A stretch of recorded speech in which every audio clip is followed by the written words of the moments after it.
नमस्कार। आजकल हमारा देश कोरोना की भयंकर बीमारी से जूझ रहा है। हमारे सभी अधिकारीगण हमें बार बार हमारे से आग्रह करते हैं कि अपना सैनिटाइज, अपना मास्क अपने साथ रखें। जहाँ भी जाएं वहाँ पहले अपने हाथ सैनिटाइज कीजिए और मास्क हमेशा लगा के रखना है। घर आने के बाद भी आपको वही एहतियात दोबारा बरतने हैं। आते ही सबसे पहले अपने हाथ मुंह धोएं, सैनिटाइज़ करें, उसके बाद किसी और चीज़ को छुएं और अपने कपड़े लाकर तुरंत वॉशिंग मशीन में या कहीं भी लाकर डाल दें ताकि उस बीमारी से हम बच सकें। ऐसे में छात्र और अध्यापक के बीच में दूरी आ गई। आज मैंने सोचा कि मैं आप सबको अलंकार पढ़ाऊँ। जितनी मुझसे कोशिश हो सकी मैंने इस वीडियो के माध्यम से 9th क्लास के स्टैंडर्ड के हिसाब से मैं ये वीडियो बना रही हूँ। आशा आप सबको पसंद आएगी। तो सबसे पहला है कि अलंकार कहते किसे हैं। बेटा, इससे पहले 9th वाले बच्चों ने तो सुना नहीं होगा, जानते ज़रूर हैं। अलंकार का अर्थ है गहना या आभूषण। अब समझ में आ गया होगा आपके कि गहना और आभूषण। जिस तरह से नारी को सुंदर बनाने के लिए अलंकारों की आवश्यकता पड़ती है, कोई सजावटी चीज़ों की आवश्यकता पड़ती है, उसे अलंकार कहते हैं। अब आप सोच रहे होंगे कि काव्य में इनकी क्या ज़रूरत है। तो बेटा, काव्य की सुंदरता बढ़ाने के लिए जिन सुंदर सुंदर शब्दों का प्रयोग किया जाता है उसे अलंकार कहते हैं। अलंकार 3 प्रकार के होते हैं। नंबर 1 शब्द अलंकार, नंबर 2 अर्थ अलंकार, नंबर 3 उभय अलंकार।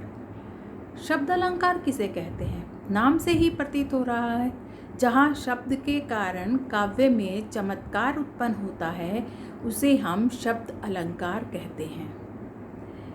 अर्थ अलंकार, ये भी हमें नाम से पता लग रहा है कि जहाँ अर्थ के कारण काव्य की सुंदरता को बढ़ाया जा सकता है या काव्य की सुंदरता बढ़ती है उसे हम अर्थ अलंकार कहते हैं। उभय अलंकार, जहाँ शब्द और अर्थ दोनों के कारण काव्य में सुंदरता को बढ़ाया जा सकता है उसे हम उभय अलंकार कहते हैं। हमारे एग्ज़ाम में इनकी परिभाषाएं तो पूछी जा सकती हैं। तो सबसे पहले इस शब्द अलंकार के अंतर्गत आता है अनुप्रास अलंकार। अनुप्रास अलंकार किसे कहेंगे बच्चों? जिस अलंकार में किसी व्यंजन की बार बार आवृत्ति हो। आवृत्ति यानी कोई भी व्यंजन बार बार आए उसे हम अनुप्रास अलंकार कहते हैं। अब आपने वो सुना होगा, जैसे चारू चंद्र की चंचल किरणें खेल रही थी जलथल में। अब इसमें कौन से व्यंजन की बार बार आवृत्ति हुई है? जय की ना। तो इसलिए यहाँ पर अनुप्रास अलंकार हुआ। एक अलंकार और है, एक उदाहरण और है। चंदू के चाचा ने चंदू की चाची को चांदनी चौक में चांदी की चम्मच से चटनी चटाई। इसमें कौन सा व्यंजन आया? जय। तो कौन सा अलंकार हो गया? अनुप्रास अलंकार। अब देखो, मैया मैं नहीं माखन खायो। श्री कृष्ण जी अपनी माता यशोदा से कहते हैं कि हे माता, मैंने माखन नहीं खाया है। तो इसमें कौन सा व्यंजन बार बार आया है? मैं। मैया में मैं में मैं आ गया, माखन में मैं आ गया। तो जो व्यंजन बार बार आए, 2 से 3 बार आए, 4 बार आए, 5 बार आए, उसे हम अनुप्रास अलंकार कहते हैं। बहुत सीधा, बहुत आसान है ये अलंकार। फिर उसके बाद बेटा आता है यमक अलंकार। अनुप्रास अलंकार में व्यंजन आया था। यमक अलंकार थोड़ा सा अलग है कि इसमें किसी शब्द की आवृत्ति 2 या 3 बार होती है, लेकिन उसका अर्थ अलग निकलता है। यमक अलंकार किसे कहते हैं? जहाँ शब्द की आवृत्ति हो लेकिन उनके हर शब्द का अर्थ अलग निकले, उसे हम यमक अलंकार कहते हैं। जैसे काली घटा का घमंड घटा। बेटा यहाँ पर घटा शब्द 2 बार आया है। कितनी बार आया? 2 बार। तो 2 बार में काली घटा मतलब एक बार जो आसमान में काले काले बादल छा जाते हैं उन्हें हम घटा बोलते हैं। दूसरा घटा आया घमंड घटा, घमंड कम हो गया। दूसरे घटा का अर्थ क्या होना है? कम होना है। तो काली घटा का घमंड घटा। अब समझ में आ गया इसका उदाहरण? एक उदाहरण और देखो। कनक कनकते सो गुनी मादकता अधिकाय, वो खाए बोराए जग वो पाए बोराए। कनक कनकते सो गुनी। अब यहाँ पर कनक कनक का आवृत्ति 2 बार हुई है। एक कनक का अर्थ है सोना और एक कनक का अर्थ है धतूरा। जब मनुष्य को सोना बहुत अधिक मात्रा में मिल जाता है तो उसको क्या हो जाता है? दौलत का नशा। और जब कोई व्यक्ति धतूरे को खा लेता है, आप सब जानते हो धतूरे को खाने से भी नशा हो जाता है। तो कनक के कितने अर्थ हो गए? 2 अर्थ हो गए, एक सोना और एक धतूरा। दूसरी लाइन का भी मैं आपको सरलार्थ बता देती हूँ ताकि फिर आपको अच्छे से समझ में आए। वो पाए बोराए जग वो खाए बोराए। अब जैसे जिस व्यक्ति के पास सोना बहुत अधिक मात्रा में आ जाता है तो वो भी नशे से पागल हो जाता है। कौन से नशे से? दौलत के नशे से पागल हो जाता है। और जो व्यक्ति धतूरा खा जाता है वह व्यक्ति भी मादक पदार्थों से जिस प्रकार से नशा हो जाता है, ये एक प्रकार का मादक पदार्थ है, वो भी पागल हो जाता है। और बहुत अधिक मात्रा में खा लेता है तो उसकी सही होने की कोई उम्मीद भी नहीं होती। तो कनक कनकते सो गुनी मादकता अधिकाय। अब समझ में आ गया? यहाँ कनक 2 बार आया है, दोनों बार उसका अर्थ अलग अलग है। तीसरा उदाहरण है बेटा सलेश अलंकार। सलेश अलंकार किसे कहते हैं? जहाँ किसी एक शब्द के साथ अनेक अर्थ चिपके हुए हों। जहाँ पर किसी शब्द के साथ अनेक अर्थ चिपके हुए हों। सलेश का अर्थ होता है श्लिष्ट।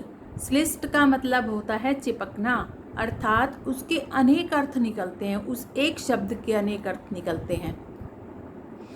जैसे रहीमन पानी राखिए बिन पानी सब सून, पानी गए न उबरे मोती मानुष चून। बेटा यहाँ पर पानी शब्द का देखो, रहीमन पानी राखिए बिन पानी सब सून। बिना पानी के कुछ भी नहीं हो सकता। पानी गए न उबरे मोती मानुष चून। अब यहाँ पानी के 3 अर्थ लिए गए हैं। एक पानी का अर्थ होता है इज्जत, दूसरे पानी का अर्थ होता है चमक, और तीसरे पानी का अर्थ है द्रव्य पदार्थ।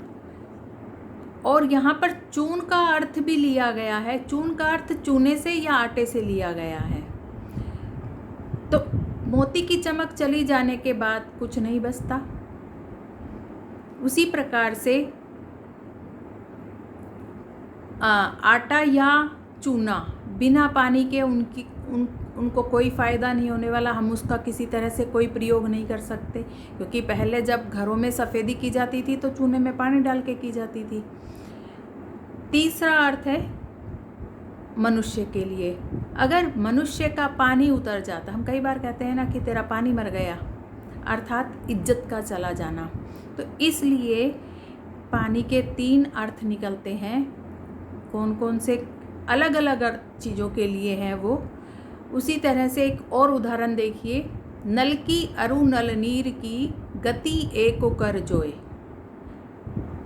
जे तो नीचो हे चले ते तो ऊंचो होए। नल की अरु नल नीर की। नर नर की अरु नल नीर की गति एको कर जोए। नर यानी आदमी और नल का, इन दोनों की गति एक समान होती है। कैसे होती है? जब हम घरों में पानी की पाइपलाइन बिछवाते हैं तो हम यूँ कहते हैं, भाई जहाँ से भी हमारी ये नलकी डालो वो सबसे नीचे हमारी लगा देना। तो जब तक पाइप में पानी रहेगा वो हमारे पास आता रहेगा। अब पानी की पाइप तो हमने नीचे लगवाई है और पानी उतना ऊंचा कूद रहा है। उसी भांति जिस व्यक्ति के अंदर श्रेष्ठ गुण होते हैं वो सामने वाले व्यक्ति से जितना नीचा होता हुआ चला जाता है उतनी ही उसकी महानता बढ़ती जाती है। जो उथला मनुष्य होता है, जो छोटी सी बात में जिसको गुस्सा आ जाता है, जो सही बात को सही नहीं मानता, तुनक मिजाज होता है, उसकी प्रतिष्ठा संसार में थोड़े समय के लिए होती है। इसलिए हमें अपने गुणों का घमंड ना करके हमें नीचे ही अपने आप को रखना चाहिए। अर्थात ऐसे अगर हमें छोटा सा पद प्राप्त हो जाता है मान लो, तो हम उसका नाजायज़ फ़ायदा ना उठाएं, हम लोगों के सामने अभिमान ना करें। तो समझ में आ गया? नर की अरु नल नीर की गति एक कर जोए, जे तो नीचो है चले ते तो ऊंचो होए। तो जितने भी श्रेष्ठ मनुष्य होते हैं वो हमेशा झुक कर चलते हैं। उसी प्रकार से जितना पानी ऊपर पहुंचाना हो तो हमें पाइप को सबसे नीचे लगाना पड़ता है। तो बेटा ये सलेश अलंकार था, बहुत मुश्किल नहीं है। आशा है आपको इस वीडियो के माध्यम से समझ में आ गई होगी। तब तक के लिए नमस्कार। बाकी शेष बचे हुए अलंकार वो मैं अगली वीडियो में तुम्हें समझाऊंगी ताकि तुम्हें अच्छे से समझ आ जाए।